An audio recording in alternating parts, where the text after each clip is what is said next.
President Trump is meeting with Republican senators on the Finance Committee in an effort to rally more support for the big, beautiful bill in the Senate. Here with me now to discuss the president's involvement in the process and where things stand, Phil Wegmann, the White House correspondent for Real Clear Politics. Phil, welcome back to Washington Watch. Thanks for joining us today. Thanks for having me, and keep a close eye on the Senate Finance Committee because there's a number of Republicans, Ron Johnson, Rand Paul, and Susan Collins, if I'm not mistaken, who have already signaled their displeasure with this one big, beautiful bill. I would love to be a fly on the wall of that meeting between President Trump and that coalition today. Well, I don't think you have to be a fly on the wall to hear some of the things coming out of the White House today, especially as it pertains to Elon Musk, new opposition to the bill in probing. And in effect, I think Axios has reported on this. A lot of his opposition is now due to the actual cuts that are in the bill that cut the electric vehicle subsidies. And that is not something that is surprising. Fiscal hawks on Capitol Hill right now, they know that Elon Musk has a business to run. And of course, like any business, he would like a subsidy that benefits his bottom line. But in this case, they see this as someone stepping forward and giving them a bit of breathing room. Because what Elon Musk has done by calling this one big, beautiful bill an abomination is he has slowed the steady drumbeat out of White House to pass this thing as quickly as possible. Those senators that I mentioned just a second ago, with the exception of Collins, who likely opposes this bill because of changes to Medicaid, they want to see a more fiscally conservative package at the end of all of this. And if you have Elon Musk, who very much was almost in sort of a bromance, that was the word of Sean Hannity of Fox News to describe Elon Musk and Donald Trump. You have someone who's so close to Donald Trump, a former senior White House official, now trashing the bill. Well, that gives them a bit more room to operate to try and make changes. Yeah, I think that bromance is over. There's a breakup that's coming there. So there's a time here. There's a timeline in which they're working on. So far, they've met the deadlines. This one, I think, is going to be a little more of a challenge. They want it on the president's desk by the July 4th date. But there's also a backdrop here to the fiscal cliff that's coming with the debt ceiling. How's that going to factor in? That's right. It adds even more urgency to the work on Capitol Hill. And again, this is one of the deadlines that creates a sense of urgency that forces lawmakers to often take votes that they otherwise wouldn't. This is the way Washington, D.C. works. If you've ever been inside the Capitol on, around the holidays, people, are generally trying to get out of the District of Columbia right before Christmas. There's often a lot of these, barriers, last minute votes. But at this one, it's serious. It's the debt ceiling. The United States has to increase its borrowing authority. I think more than anything else, this is going to light a fire under both Majority Leader Thune and Speaker Mike Johnson. But this is a delicate thing, right? I mean, we know what Donald Trump thinks. Donald Trump thinks that done is beautiful. He would love to see the House package passed today. Already what we've seen from the White House, though, is they're open to different changes. But again, their argument to either chamber is, at the end of the day, this has to have the votes.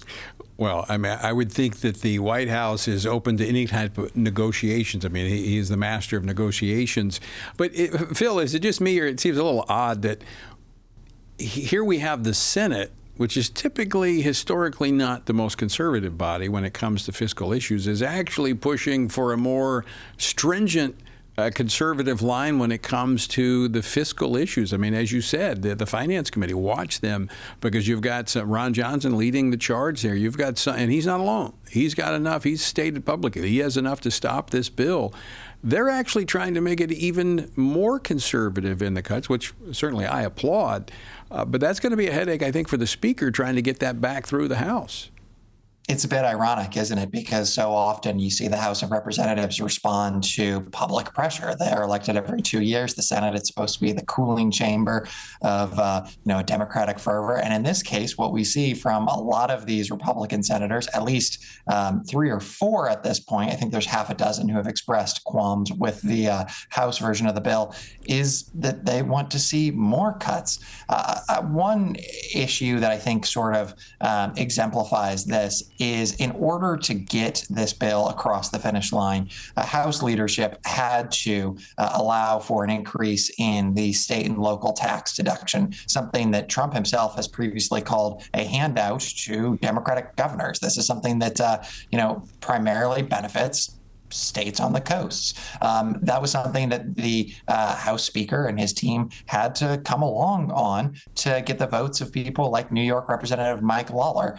In the Senate, though, there's not a lot of blue state senators who are Republicans. Instead, these are guys, many of who might have a bit of a Tea Party resume, and they are serious, and they have told that their constituents that they're serious about, getting rid of debt and deficits. And so that's why I actually think that this Elon Musk rebuke is more significant. We can question his motivations here, right. But I was talking to one Senate aide who told me, more than anything, this encourages us to lock in. So I think you're right. We have a separate conversation about what really prompted Elon to raise this, but it's a smokescreen. It's a cover for others to say, hey, wait a minute.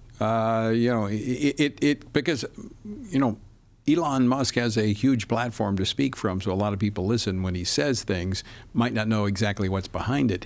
But your point on the SALT, the state and local tax, that's a huge issue. As you've pointed out, that's what had to be increased to get those blue state Republicans in the House on board the bill who weren't really crazy about the Medicaid, dialing that in when it came to the able-bodied. The Senate, that's not there. So, any tweak that is made there in the Senate, it's going to take some work to get it back through the House. Very true. And Speaker Mike Johnson has credibility when he goes to his counterpart, Leader Thune, and says, hey, this is a delicate balance. There's only so much give and take that I can endure here because the numbers are so razor thin in the House. But this is more than just a spending and tax bill. I think that this is a referendum on what the Republican Party actually wants to be. Are they going to be that party that doubles down on, building a working class coalition? Or are we going to see them sort of make those appeals to blue collar voters, but in a more Tea Party vein? We're going to learn a lot about the nature of the Republican Party as this thing makes its way through. That's a really good observation, Phil. I think you're absolutely right. This is kind of a defining moment. Phil Wegmann, always great to see you. Thanks so much for taking time to come on the program today. Thank you, sir.